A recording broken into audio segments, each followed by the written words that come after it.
Homeostasis.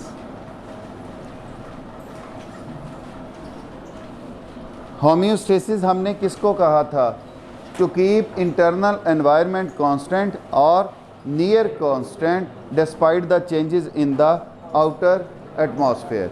बाहर कोई भी तब्दीली आती रहे, हमारे जिस्म की जो कंडीशंस हैं उनको मुस्तकिल रखना या मुस्तकिल के करीब रखना होम्योस्टेसिस कहलाता है।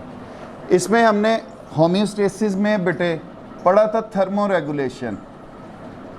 थर्मो रेगुलेशन मैंने आपको बताया था maintenance of internal temperature constant और near constant, that is called thermo regulation.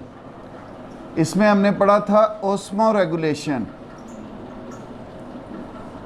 Osmoregulation से मुराद to keep concentrations of water and salts constant or near constant despite the changes in the outer environment। फिर हमारे जिस्म में waste की मिकदार एक ख़ास हद तक रखी जाती है और उससे इजाफी जो वेस्ट बचते हैं उनको जिस्म से बाहर निकाल दिया जाता है। This process is called excretion. इस प्रोसेस को क्या कहते हैं? एक्सक्रीशन। फिर बेटे हमारे जिस्म में गैसियों का एक ख़ास लेवल रखा जाता है। ऑक्सीजन और कार्बन डाइऑक्साइड की मिकदारें एक ख़ास सेट पॉइंट पर रखी जाती हैं। तो वो होम्योस्टेसिस जो है गैसियस एक्सचेंज के टॉपिक में हमने बड़ी डिटेल से पढ़ी। लंग्स उसमें रोल प्ले करते हैं। जैसे ही हमारे जिस्म की ज़रूरत बढ़ती है, रेस्पिरेशन बढ़ती है, कार्बन डाइऑक्साइड की मिकदार बढ़ती है, वो बढ़ी हुई कार्बन डाइऑक्साइड की मिकदार हमारे नर्वस सिस्टम को जाके सेंसिटाइज करती है, स्टिमुलेटर के तौर पे काम करती है। वो हमारे ब्रीदिंग रेट को बढ़ा देता है, ज़्यादा ऑक्सीजन अंदर जाना शुरू हो जाती है और कार्बन डाइऑक्साइड जिस्म से बाहर खारिज होना शुरू हो जाती है। आज बेटे हम देखेंगे होम्योस्टेसिस इन प्लांट्स।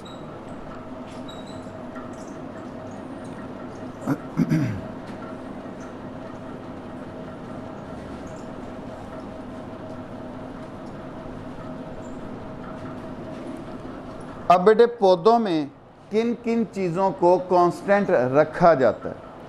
पहली बात वही जो हम पढ़ के आए, दैट इज़ गैसियस एक्सचेंज।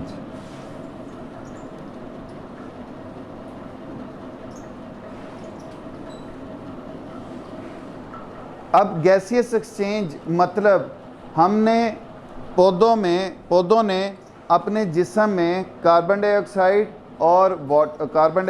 और ऑक्सीजन की मिकदार एक ख़ास लेवल तक रखनी होती है। लेकिन पौधे में कंडीशंस अलग होती हैं दिन के वक्त और मुख्तलिफ होती हैं रात के वक्त। मतलब वो एक जैसी स्पीड या एक जैसे रेट या एक जैसी कंडीशंस में काम नहीं कर रहा होता। तो हमें बेटे पता है दो बेसिक स्टेप्स जो हैं, एक रेस्पिरेशन जो कि ज़िंदगी की अलामत है और पौधे ज़िंदा चीज़ें हैं। रेस्पिरेशन पौधे के अंदर 24 घंटे हो रही, रेस्पिरेशन नहीं रुकती। जबकि दूसरा जो अहम प्रोसेस है दैट इज़ कॉल्ड फोटोसिंथेसिस।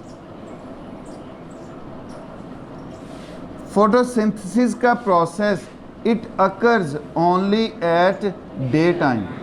ये कब होगा बेटे? दिन के वक्त होगा। अब इसलिए पौधे का बिहेवियर दिन के वक्त कुछ और होता है, रात के वक्त कुछ और होता है। अब हम देख लेते हैं दोनों कंडीशंस में। हम डे टाइम में देखें,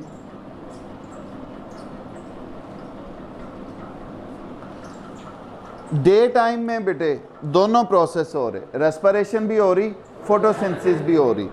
but as intensity of light increases, जैसे जैसे लाइट की इंटेंसिटी बढ़ेगी फोटोसिंथेसिस की रफ्तार क्या होगा बेटे? बढ़ेगी। रेट ऑफ फोटोसिंथेसिस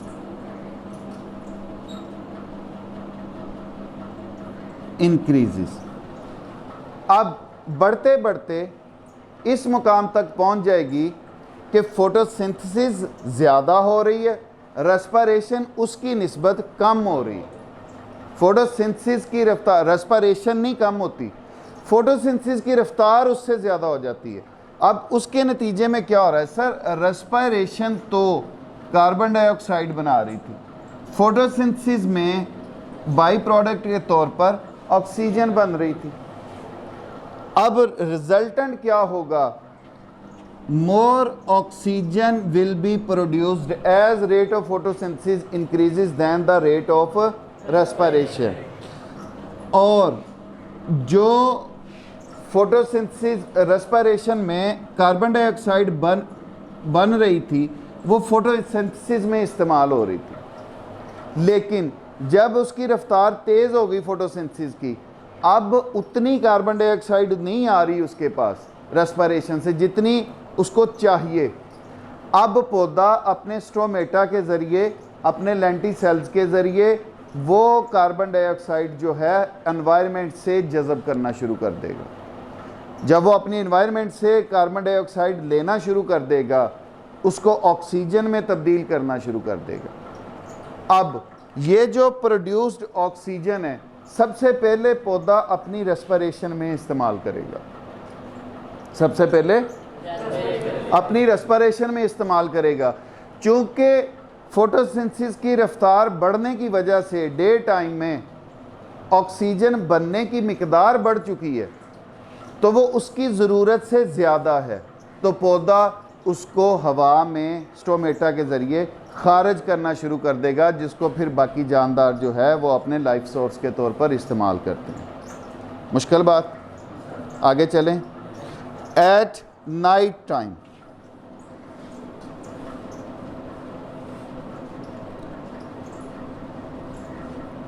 रात के वक्त क्या हो रहा है, जैसे जैसे शाम ढलती चली जाती है, सूरज की रोशनी कम होती चली जाती है, रेट ऑफ फोटोसिंथेसिस कम होना शुरू हो जाता है।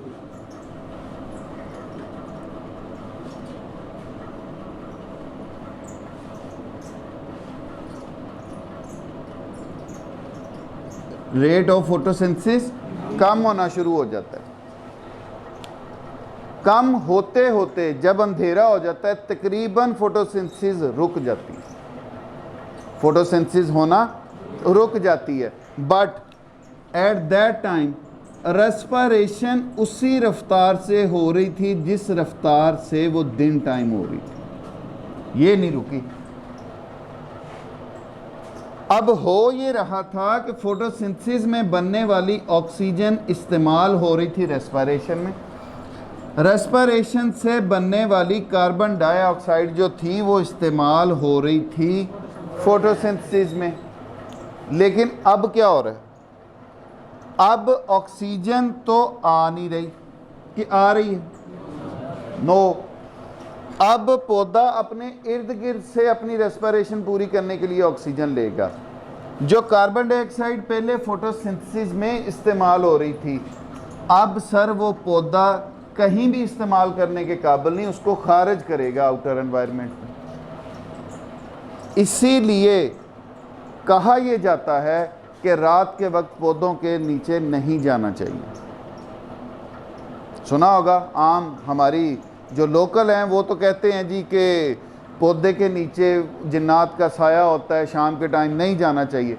लेकिन आप कभी जाके फील करना, आपको थोड़ी सी घुटन महसूस होती है, क्योंकि वहाँ पे ऑक्सीजन का लेवल कम होता है। वो पौधा इस्तेमाल कर रहा है, बदले में कार्बन डाइऑक्साइड वो अपनी इर्द गिर्द की इन्वायरमेंट में दे रहा है। ये हो गया पहला होम्योस्टेसिस, पौधों में गैसेस कंसंट्रेशन जो है उसको एक ख़ास लेवल पर बरकरार रखा जाता है। नेक्स्ट है बेटे रिमूवल ऑफ एक्स्ट्रा वाटर।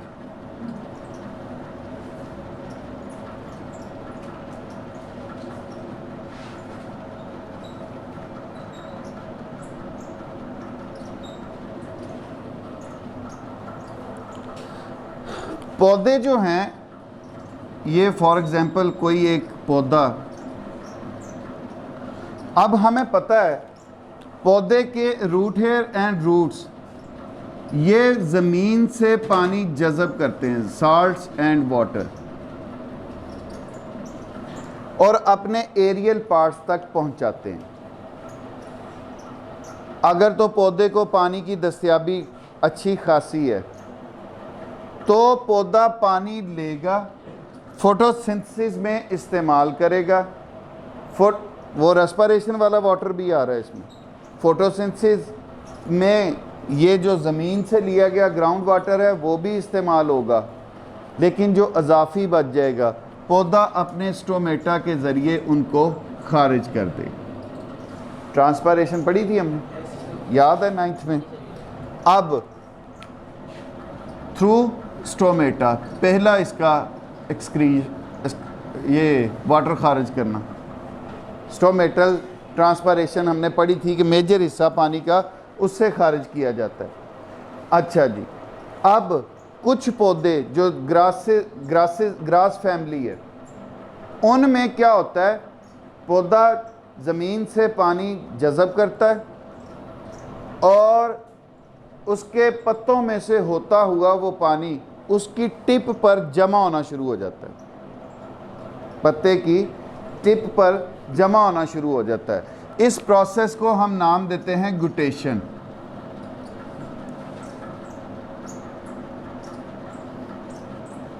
ये जो पहला हमने बात की वो ट्रांसपायरेशन थी।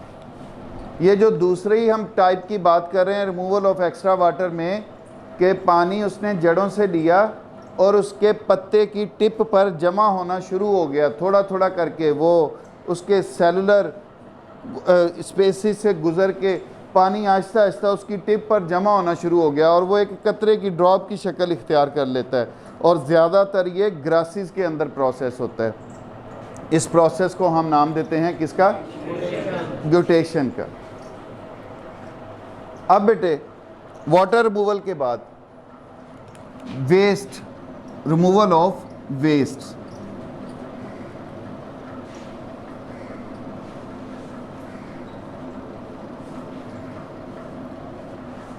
पौधे भी वेस्ट मटेरियल बनाते हैं, पौधे भी वेस्ट मटेरियल बनाते हैं जो उनके जिस्म का हिस्सा नहीं होते, उन्होंने खारिज करने होते हैं। अब वो वेस्ट मटेरियल्स कैसे खारिज करते हैं? मैंने आपको बताया था कि पौधे जो वेस्ट मटेरियल्स जो हैं उनको जमा करते रहते हैं इन देयर लीव्स, स्टेम, कुछ पौधे अपनी स्टेम्स के अंदर, तनों के अंदर, एंड रूट्स, कुछ रूट्स के अंदर, एंड इवन देयर फ्रूट्स। टमाटर का मैंने एग्जांपल दी थी कि वो टमाटर का पौधा अपना वेस्ट मटेरियल अपने फ्रूट के अंदर जमा करता है। टमाटर है उसका फ्रूट, कैल्शियम के ऑक्सालेट्स, यूरेट्स, कैल्शियम के जो वेस्ट हैं वो सारे उसमें जमा करके साल्ट की सूरत में जमा कर देता है। अब कुछ के पत्तों में जमा, आप देखते हैं कि हरे भरे पत्ते होते हैं, आहिस्ता आहिस्ता उन पे स्पॉट बनना शुरू हो जाते हैं, ब्राउन, ब्लैक, फिर वो स्पॉट बड़े होते चले जाते हैं और आखिरकार वो पत्ता शेड ऑफ हो जाता है। ये पहला रिमूवल का तरीका है उसका। कुछ अपने तने के अंदर जमा करते रहते हैं। एक एग्जाम्पल मैंने शायद आपसे डिस्कस की थी कि टीवी पे मैंने नेट जियो पे देखा था कि एक बहुत महंगा पौधा वो बिकता है, वो अपना वेस्ट मटेरियल अपने तने में जमा करता रहता है और उसका कलर जो है तने का डार्क हो जाता है, ब्लैक। अब उस ब्लैक लकड़ी से ये ऑर्नामेंटल्स बनाए जाते हैं, नुमाइशी चीज़ें घरों में रखने वाली, तो वो जो है काफ़ी महंगी बिकती हैं, इसीलिए उस पौधे की कदर कीमत भी महंगी है। कुछ जो हैं वो अपने वेस्ट मटेरियल अपनी रूट्स में जमा करते हैं, जैसे हमारी ये गाजर, मूली, आलू, इनके अंदर। इसीलिए बेटे कहा जाता है ये जो सब्जियां या फल मौसमी खाओ, For example, calcium oxalate is deposited in the form of crystals in the leaves and stems of many plants in tomato. फिर in trees which shed their leaves yearly, the excretory products are removed from the bodies during leaf fall. ये ख़ज़ां के मौसम में पत्तों का गिरना, leaf fall जो है, आप देखो हरे भरे पत्ते गिर जाते हैं, उन पत्तों के रंग क्या हो चुके होते हैं, डार्क येलो, ठीक है, या ब्राउनिश उनका शेड या ब्लैकिश शेड हो चुका होता है, वो गिरते हैं। सर उनके पत्तों में वेस्ट मटेरियल जमा हो चुके होते हैं, वो गिरना शुरू हो जाते हैं। और पौधे का एक तरीक़ेकार है अपना उस वेस्ट मटेरियल से छुटकारा हासिल करने का। कुछ वेस्ट मटेरियल जो हैं वो पौधों में बेटे रेजन्स, गम्स और लेटेक्स की सूरत में खारिज किए जाते हैं। लेसदार पौधे देखे हैं आपने? नहीं देखे है ना? और भाई मेरे भिंडी नहीं देखी कभी है? उसको काटे उसमें लेस नहीं मौजूद होती, ठीक हो गया, वो उसका एक वेस्ट मटेरियल है। इसी तरह बाज़ बड़े पौधे आपने देखे होंगे, उनकी शाख तोड़ो उनमें से रबर सी निकलना शुरू हो जाती है, लिक्विड सा होता है, आहिस्ता आहिस्ता वो जमना शुरू हो जाती है। अब वही वो बता रहा है कि ये कॉनिफेरस ट्रीज़ जो हैं ये रेजन्स खारिज करते हैं। कौन रखने वाले पौधे?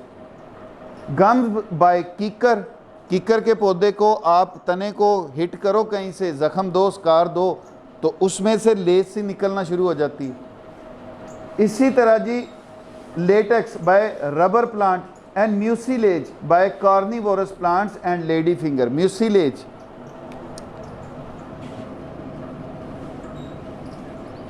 ये जो लेसदार मादा निकलता है भिंडी से, इसको भी म्यूसिलेज। और जो अपना हर्बीवोर प्लांट्स हैं, हर्बीवोर प्लांट्स जो हैं, जो हर्ब्स को इसको इंसेक्टिवोर भी कह सकते हैं हम, पिक्चर प्लांट हो गया, ठीक है, वीनस फ्लाई ट्रैप हो गया। अब उनमें वो वीनस फ्लाई ट्रैप का ऐसे पत्ता होता है, अब उसके ऊपर म्यूसिलेज लगा होता है, चिपकदार मादा लगा होता है, साथ नेक्टर भी किसी हद तक मौजूद होता है। नेक्टर हम कहते हैं जिसका कोई टेस्ट हो, ऐसा मटेरियल उसने खारिज किया होता है। वो इंसेक्ट्स उनके ऊपर आके बैठते हैं, वो उसके ऊपर चिपक जाए। वो तो नेक्टर लेने आए थे, वो चिपक गए, वीनस फ्लाई ट्रैप का बंद हो गया।